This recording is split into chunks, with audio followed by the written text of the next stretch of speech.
Exchange traded funds क्या होते हैं उनको समझने के लिए ना हमें वापस से रिवाइज करना पड़ेगा जो हमने कल डिस्कस करा था, यानी कि mutual funds. Remember, mutual funds हमने कल करी है डिस्कस। म्यूचुअल फंड्स क्या होते हैं कि अगर आपको शेयर मार्केट में इन्वेस्ट करना है पर आपके पास एक्सपर्टीज नहीं है तो ऑलरेडी एक म्यूचुअल फंड नाम की फैसिलिटी एग्जिस्ट करती है। उसमें क्या होगा, डिफरेंट जितने भी सेवर्स हैं, लोग हैं, वो अपना पैसा पूल करेंगे। ठीक है, सेवर्स, हाउस होल्ड सेवर्स कह देते हैं, सेवर्स हैं, वो अपना पैसा पूल करेंगे और ये म्यूचुअल फंड उस पैसे को इन्वेस्ट करेगा स्टॉक मार्केट में। जनरली स्टॉक मार्केट में करता है, वरना कई बार ये डेट मार्केट में भी कर देते हैं, बॉन्ड्स, कॉर्पोरेट बॉन्ड्स की तरफ। पर यहां के एग्जांपल में हम स्टॉक मार्केट करते हैं।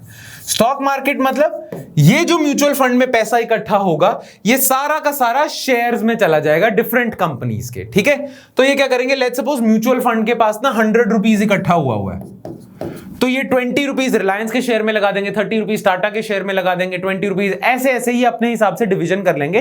वो इस म्यूचुअल फंड के मैनेजर की एक्सपर्टीज पे डिपेंड करता है कि वो किन किन कंपनीज में पैसा लगा रहा है और टाइमली किन किन कंपनीज के शेयर बेच के दूसरे में लगा देता है। फॉर एग्जाम्पल 20 रुपए के रिलायंस के शेयर खरीदे थे 6 महीने के लिए, 6 महीने बाद रिलायंस के शेयर खरीद के बेच दिए और वो 20 रुपीज से इतना पैसा कमा के इधर डाल दिया। मतलब उसकी डिटेल में नहीं जाते, मतलब यह है कि ये स्टॉक मार्केट के शेयर्स की खरीद फरोख्त, बेचना खरीदना सब कुछ करते रहेगा ये म्यूचुअल फंड मैनेजर, क्योंकि इसके पास एक्सपर्टीज है। ये इस 100 रुपए के फंड को स्टॉक मार्केट में ऐसे मैनेज करेगा कि गेन मैक्सिमम हो। अब मैक्सिमम गेन जब आ जाएगा उसके बाद इन सेवर्स में डिस्ट्रीब्यूट हो जाएगा। क्लियर, ये तरीका है। ठीक है, अब इसमें ना एक चीज आपको पता होनी चाहिए, वो ये कि आपका जो पैसा है ना वो यहां पे लॉक इन पीरियड के साथ आता है। ठीक है, इस म्यूचुअल फंड मैनेजर को आप जो पैसा दे रहे हो ना एक पर्टिकुलर पीरियड के लिए दे रहे हो, उससे पहले हम निकाल नहीं सकते। तो वो लॉक इन पीरियड कुछ भी हो सकता है, 3 इयर्स, 5 इयर्स, उसके लिए आप दे रहे हो। ठीक है, तो आपका पैसा एक तरह से लॉक हो जाएगा 3 इयर्स के लिए, 5 इयर्स के लिए। ठीक है, जनरली म्यूचुअल फंड मैनेजर्स कहते हैं कि लॉन्ग टर्म के लिए दो, आपको ज्यादा रिटर्न अच्छी मिलेगी। खैर, आप लॉक इन पीरियड के साथ इनको पैसा दे देते हो। ठीक है, अच्छा, आपको जो 3 साल बाद रिटर्न आएगी वो किस बेसिस पे आएगी, किस बेसिस पे आपको पैसा मिलेगा? देखो, जितना आपने म्यूचुअल फंड में पैसा डाला होगा उसी बेसिस पे आपको रिटर्न मिलेगी। फॉर एग्जांपल, एक बंदे ने 20 रुपीज डाले थे तो उसका इस म्यूचुअल फंड में स्टेक हो जाएगा 20%, क्योंकि टोटल 100 रुपीज इकट्ठे हुए थे जिसमें से 20 रुपीज इसने दिए थे, तो इसको 20% के हिसाब से रिटर्न मिलेगा। मतलब जितना रिटर्न आएगा पूरे के पूरे फंड पे 20% जो गेन हुआ है, फायदा हुआ है, वो इस इंसान को जाएगा। इसने मान लो 10 रुपए कंट्रीब्यूट करे थे तो जितना टोटल गेन आया 10% इसके पास जाएगा। राइट, ऐसे करता जाएगा। क्लियर? नाउ शेयर मार्केट में ना पैसा डालने का एक और तरीका है, वो पता क्या है?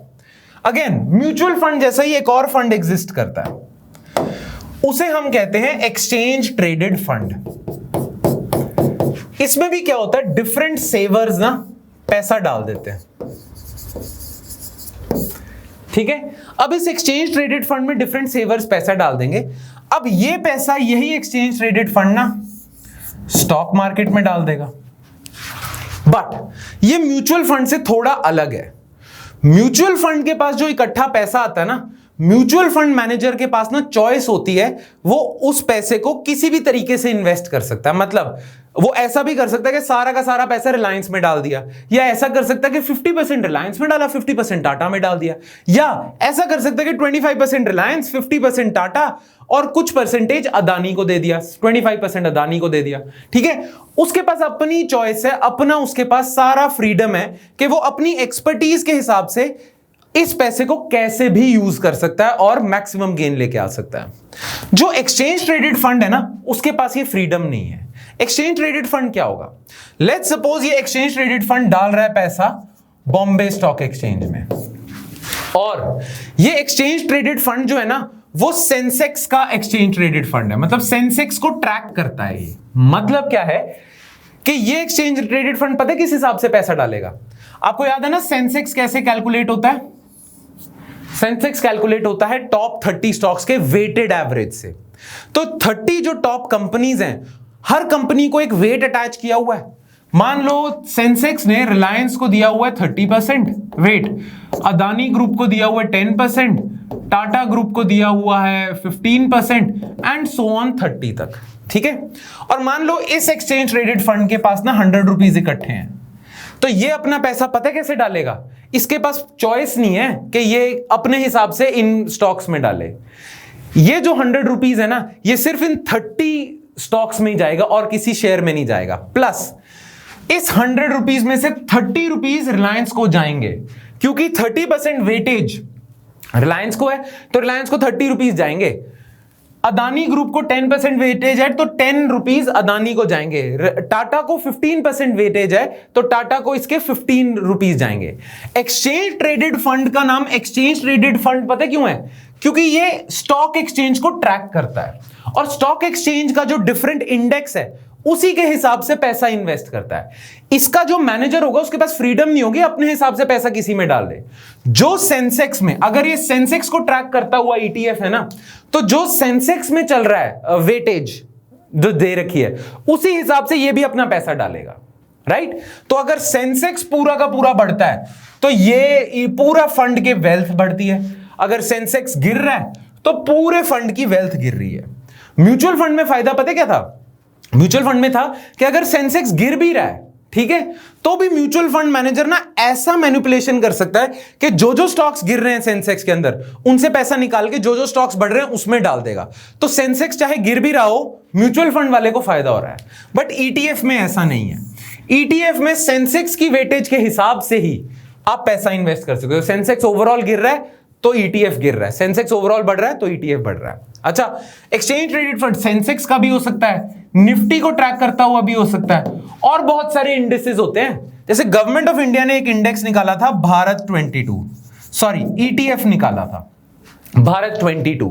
भारत 22 में जो 22 पीएसयूज है ना, पब्लिक सेक्टर कंपनीज, प्राइवेट नहीं पब्लिक सेक्टर कंपनीज, उनका अपने एक स्टॉक इंडेक्स निकाला हुआ था। जैसे ये तो टॉप 30 कंपनीज को ट्रैक करता है, भारत 22 ट्रैक करेगा एक 22 पीएसयूज के इंडेक्स को ना। भारत 22 एक ईटीएफ होगा, उसमें जो पैसा आएगा वो इन 22 पीएसयूज के स्टॉक्स खरीदने में जाएगा। और किस हिसाब से जाएगा? जिस हिसाब से वेटेज दे रखी है। क्लियर? Make sense? तो एक ईटीएफ का फायदा ये है कि ये स्टॉक एक्सचेंज को, इंडेक्स को ट्रैक करता है, तभी इसका नाम एक्सचेंज ट्रेडेड फंड है। दूसरा इसका फायदा, मतलब इस मामले में तो चलो म्यूचुअल फंड बेटर है क्योंकि म्यूचुअल फंड के पास फ्रीडम है, बट ये म्यूचुअल फंड से एक और मार्क में बेटर है, एक और फैक्टर में बेटर है ईटीएफ। पता है क्या?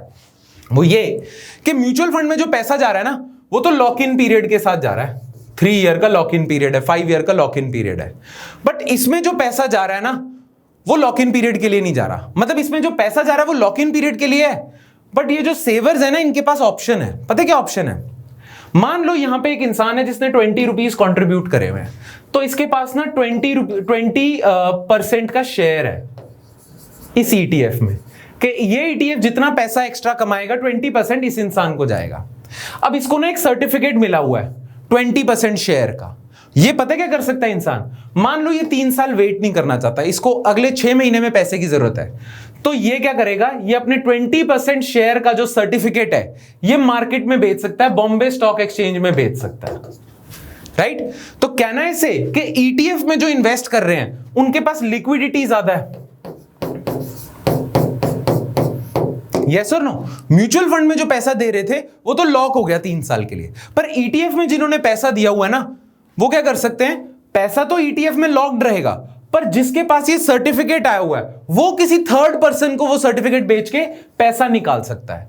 तो ये जो सर्टिफिकेट्स हैं ये ट्रेडेबल इन द मार्केट है। म्यूचुअल फंड के सर्टिफिकेट्स ट्रेडेबल नहीं है, इनके सर्टिफिकेट्स ट्रेडेबल है। हेंस ईटीएफ में इन्वेस्ट करना लिक्विडिटी देता है आपको। Clear? Make sense? I hope आपको समझ आया हो। ठीक है, तो अब पढ़ते हैं ईटीएफ में क्या लिखा हुआ है। An ETF or exchange traded fund is a marketable security. Marketable मतलब इसे खरीदा बेचा जा सकता है। That tracks a stock index. जैसे मैंने बताया सेंसेक्स को ट्रैक कर रहा है, तो सेंसेक्स में जिस हिसाब से वेटेज मिली हुई है उसी परसेंटेज में ईटीएफ में जो टोटल पैसा इकट्ठा हुआ है उसी परसेंटेज में वो डाल सकता है उन कंपनीज में। 30% वेटेज अगर रिलायंस को है तो ईटीएफ में 30% पैसा रिलायंस के शेयर खरीदने में जाएगा। Clear? a commodity bond or basket of assets. Anyway, although similar in many ways, ETFs differ from mutual funds because shares trade like common stock on an exchange. ये जो ETF के shares हैं ये बिकते हैं, ETF के जो shares हैं, सर्टिफिकेट्स हैं, ये बिकेंगे. म्यूचुअल फंड के सर्टिफिकेट्स ट्रेडेबल नहीं है, इसलिए 3 साल के लिए आपका पैसा लॉक्ड है. The price of an ETF share will change throughout the day as they are bought and sold. Demand supply पे depend करेगा.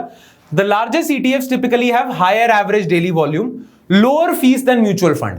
अच्छा, ये जो ETF के मैनेजर्स हैं इनकी फीस लोअर क्यों होती है? क्योंकि इन्होंने अपनी एक्सपर्टीज तो लगानी नहीं ना. सेंसेक्स में जिस हिसाब से वेटेज है उसी हिसाब से पैसा इन्वेस्ट करना है. जबकि म्यूचुअल फंड मैनेजर है वो अपनी एक्सपर्टीज लगा रहा है कि मैं कहां पैसा डालूं ज्यादा, कहां कम डालूं जिससे मैक्सिमम गेन हो. तो इसका दिमाग वाला ज्यादा काम है म्यूचुअल फंड वाले का, इसीलिए म्यूचुअल फंड अपनी फीस ज्यादा रखते हैं. ठीक है, mutual fund shares which makes them an attractive alternative for individual investors.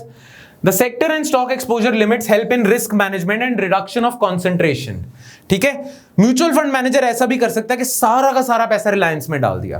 Reliance अगर बढ़ रहा है तो म्यूचुअल फंड बढ़ रहा है, अगर रिलायंस डूब गई तो सारा म्यूचुअल फंड डूब गया, है ना. ETF का फायदा क्या है कि इसने अपना पैसा ना डिस्ट्रीब्यूट करा हुआ है. वो कहावत सुनी है ना, don't put all your eggs in one basket. तो इसने अपना रिस्क ना डिस्ट्रीब्यूट करा हुआ है. अगर रिलायंस फेल भी हो गया तो भी बाकी अगर स्टॉक्स जिंदा हैं तो आपने कुछ पैसा रिलायंस में डाला, वो डूब सकता है पर बाकी ने तो आपको जिंदा रखा हुआ है, बाकी स्टॉक्स तो बढ़ रहे, राइट. तो आपने अपना रिस्क डिस्ट्रीब्यूट कर दिया, ऑलराइट. तो इसीलिए बेटर है ये. अच्छा, गवर्नमेंट ने अपना एक एक्सचेंज ट्रेडेड फंड लॉन्च करा हुआ है जिसका नाम है भारत 22. ये 22 PSUs के स्टॉक्स में इन्वेस्ट करेगा और उसके लिए एक इंडेक्स बनाया हुआ है जिसको ट्रैक करेगा, right. The strength of ETF lies in the specially created index S&P BSE Bharat 22. तो आपने एक भारत 22 इंडेक्स बनाया हुआ है जिसमें डिफरेंट वेट्स अटैच करे हुए हैं डिफरेंट PSUs को, उसके बेसिस पे ये एक्सचेंज ट्रेडेड फंड पैसा डालेगा. This index is a unique blend of shares of key CPSEs, central public sector enterprises, public sector banks हैं, and also the government owned shares in blue chip private companies, उनका भी है. Like Larsen Toubro में government के shares हैं, axis bank में government के कुछ शेयर्स हैं, मेजॉरिटी स्टेक नहीं है पर कुछ शेयर्स हैं. ठीक है, तो ये है आपका exchange traded fund. Alright, notes में यही सब लिखा हुआ है, you can check that out.